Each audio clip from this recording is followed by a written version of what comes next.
Como ya vieron entonces en el correo, este tema sale de Waxman y estaría aquí en el capítulo 9, si mal no estoy. Entonces, ¿cómo aparecería ahí?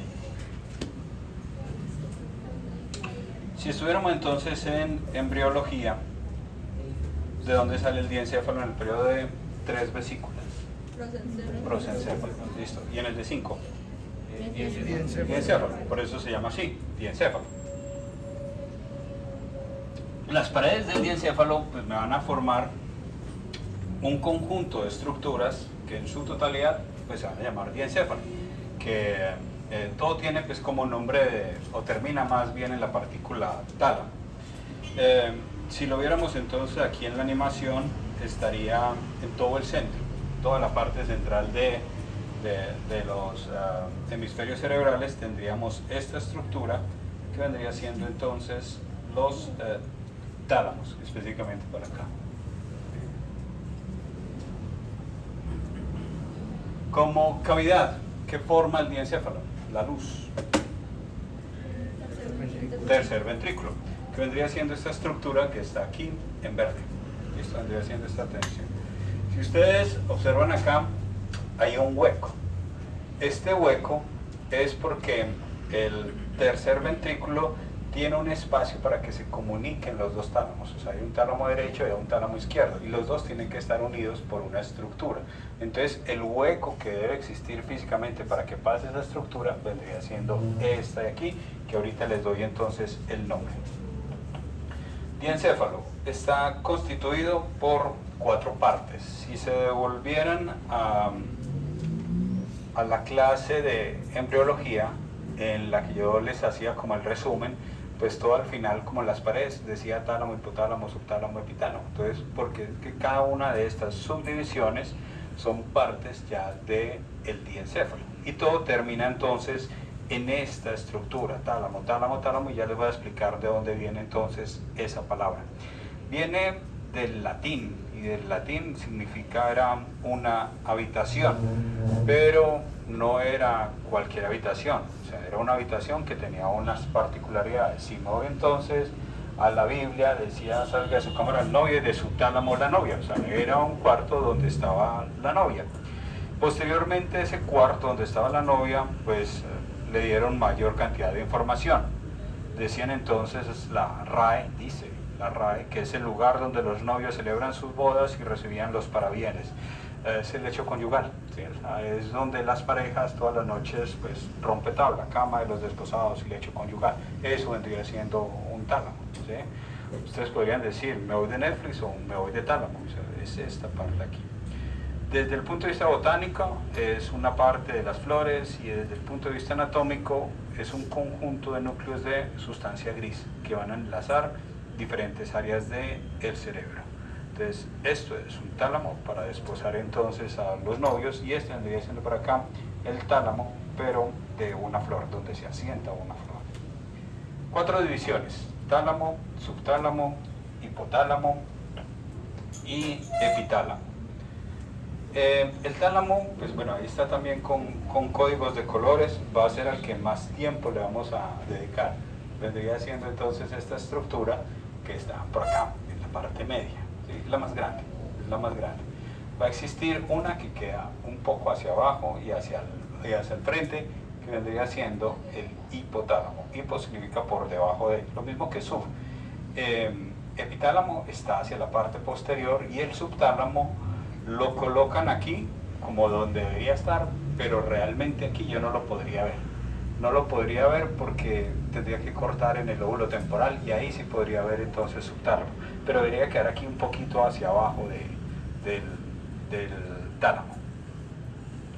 Si lo vemos entonces aquí ya en muerto, cuando hablábamos de hemisferios cerebrales, de áreas de Brodmann, les decía que había un puente que unía un hemisferio derecho con el izquierdo. ¿Cuál era ese puente? Puente calloso. Puente calloso, cuerpo calloso, ¿sí? Cuerpo calloso, esta estructura acá, ¿listo?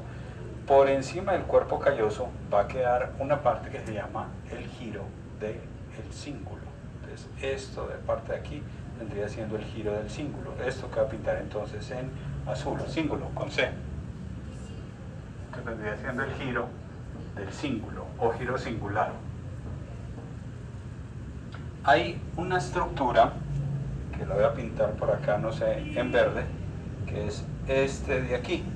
Esa estructura, el nombre, creo que aquí está en este diapositivo, sí, adhesión intertalámica. El hueco que les mostraba en el tercer ventrículo es para esto que acabo de subrayar entonces ahí en verde, de la adhesión intertalámica, la que va a unir un tálamo con el otro tálamo.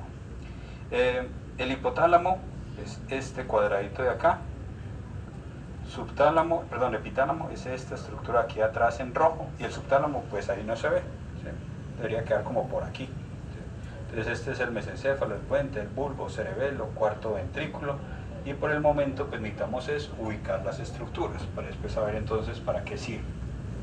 Conjunto de estructuras en su totalidad que van a estar en la línea media biencéfalo.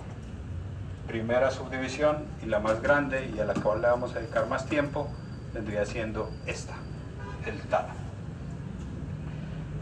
El tálamo es un conjunto de núcleos de sustancia gris que están al lado y lado de la línea media, o sea, hay un tálamo izquierdo y hay un tálamo derecho, pero están acá. Aquí donde se unen, que vendría siendo la adhesión intertalámica, ese es el espacio para el paso del tercer ventrículo. Entonces, si es sustancia gris, ¿de qué parte de la neurona está hecha? Somas o cuerpo. Entonces, bueno, ahí en el fondo se ve un tálamo y otro tálamo, y aquí estaría la adhesión intertalámica. Entonces son masas de sustancia gris formadas por muchos núcleos. Entonces aquí tendríamos un tálamo y el otro tálamo, y esta estructura aquí, la adhesión intertalámica. ¿Qué dice entonces de acá? Que cada masa lateral va a formar las paredes laterales del tercer ventrículo. Entonces el tercer ventrículo debería ir por acá en la mitad. Entonces, las paredes laterales del tercer ventrículo están hechas por cada uno de los tálamos, tanto por el izquierdo como por el derecho. Y hay una masa intermedia o la adhesión intermedia que se extiende por el tercer ventrículo y que une a las dos masas laterales. Entonces va a existir esta masa intermedia, esta adhesión intertalámica, que va a unir esta masa lateral con esta masa lateral. Y cada una de estas masas laterales vendría siendo un tálamo. En muerto tendríamos acá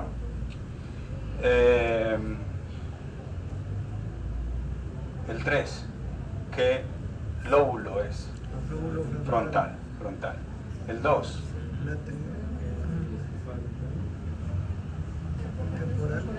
no, ¿qué es el 2? Cuerpo calloso, este es el cuerpo calloso. Aquí, ¿esto qué es? Giro del cíngulo o giro singular. Acá, el 4, ¿qué lóbulo es? Occipital. Este vendría del occipital, el 5 es el cerebelo, el 6 es el puente, y el 1 vendría siendo el tálamo. Entonces el tálamo es esta estructura de acá, y por aquí inclusive se puede ver el hueco de uno de los ventrículos laterales, por acá. O sea, uno podría meter como el dedo así y estaría redondeando o bordeando el tálamo. Función del tálamo, o sea, si uno lo quisiera dejar como en una sola palabra, relevo. El tálamo es una estación de relevo, es una estación intermedia de los impulsos sensitivos que van hacia la corteza cerebral. O sea, la gran mayoría de los impulsos sensitivos tienen que llegar al tálamo, y del tálamo van a ser un relevo. Hacia la parte posterior del tálamo van a existir un par de estructuras que son muy importantes para ustedes. Bueno, un par de ellas, que vendrían siendo los cuerpos geniculados. Esa palabra de geniculado viene de un término, de una parte de una descripción anatómica. La forma de decir rodilla es lleno, ¿sí? Lleno. Si alguien es rodillijunto, patiapartado, vendría siendo lleno valgo. Si alguien es gareta, sería lleno varo, ¿sí? Entonces, pero lleno significa rodilla. Entonces la forma que adquiere una rodilla cuando está flejada hace que se parezca mucho a la estructura que vamos a llamar los cuerpos geniculados. Hay dos, unos que tienen que ver con relevo auditivo y otros que tienen que ver con relevo visual. Desde ahí, deduciendo cuáles son los que tienen que ver con relevo visual, ¿cuál cuerpo geniculado? El lateral. ¿Listo? Entonces tendríamos ahí el cuerpo geniculado lateral. Cuerpo geniculado lateral, luego ampliaremos información, pero esta estructura que está hacia la parte posterior que decir la parte posterior, tiene que ver con relevo de información visual. Y el cuerpo geniculado medial pues tendrá que ver con relevo de información auditiva. Si yo cojo un tálamo, que tengo una apariencia como si fuera un huevo Kinder, entonces existe una banda de sustancia blanca, y esta banda de sustancia blanca se llama la lámina medular medial. Esa lámina medular medial me está dividiendo el tálamo en 3 grandes regiones, y si lo coloco aquí en nomenclatura, esto es anterior, esto es posterior, hacia acá vendría siendo la línea media, y esta vendría siendo la parte externa. Entonces, esta estructura de acá, la lámina medular medial, me está dividiendo el tálamo en 3 regiones. Una parte anterior, grupo nuclear anterior. Una parte que queda más hacia afuera, grupo nuclear lateral. Y una parte que queda más hacia la línea media, grupo nuclear medial. 3 grandes grupos, y hacia la parte postero-externa los 2 cuerpos geniculados. Esto como primera noción anatómica. El tálamo varía a como yo se los había enseñado a ustedes, descripción anatómica en primer semestre. En primer semestre yo que les dije, ventrales hacia dónde? Hacia el frente, y dorsal hacia atrás. Y eso vendría siendo en alguien que esté en bipedestación, como aparecería aquí, o en este ratón que está parado en 2 patas, o en este bípedo, ¿sí? Pero el tálamo, su descripción anatómica es como si fuera un ratón, ¿sí? Entonces el ratón tiene el vientre hacia dónde? Hacia abajo, hacia inferior, y el dorso hacia arriba.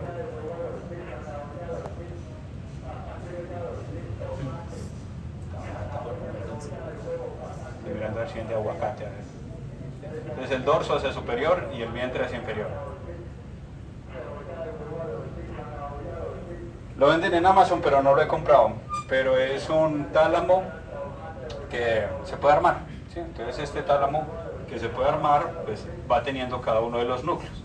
Aquí en blanco, la lámina medular medial, grupo nuclear anterior, grupo nuclear medial, y todo esto vendría siendo el grupo nuclear lateral. Si miramos aquí, esto está dirigido hacia el dorso o hacia el vientre. Hacia el vientre. ¿Está más anterior o está más posterior? Anterior. Entonces este va a ser ventral anterior. ¿Sí? Este pedacito aquí morado. Este es el ventral, pero está un poco más hacia afuera. Entonces vendría siendo ventral lateral. Y este está hacia posterior, vendría siendo el ventral posterior y lateral. ¿Listo? Entonces para que vayan comprendiendo la nomenclatura. Cada una de estas estructuras, cada uno de estos núcleos, entonces tiene diferentes funciones. O sea, observen aquí en esta imagen cómo van a existir por acá colores, y en los colores van a existir como un reflejo en las áreas de Brodmann. Por ejemplo aquí en verde, y acá arriba, ¿qué lóbulo está siendo señalado? El frontal. Entonces el verde va a tener que hacer un relevo hacia el frontal. ¿Por qué? Ahorita ya veremos. El anterior lo hará hacia aquí, hacia el giro del cíngulo, ¿sí? Esto de acá hacia el giro precentral. ¿Qué área es esa? ¿Motora qué? Primaria, sí, el área 4. ¿Y el azul cuál vendría siendo? El postcentral, área somatosensitiva primaria o 312. Si ven, aquí tengo un color de eso. ¿Qué área es esta? Área 17, área visual primaria. Y miren aquí el cuerpo geniculado lateral, tiene el mismo color. Entonces los colores le van dando a ustedes una idea de dónde va a ser retransmitida esa información. Primero, tendríamos entonces por acá, grupo nuclear anterior. Antes de entrar al grupo nuclear anterior, vamos a mirar por aquí.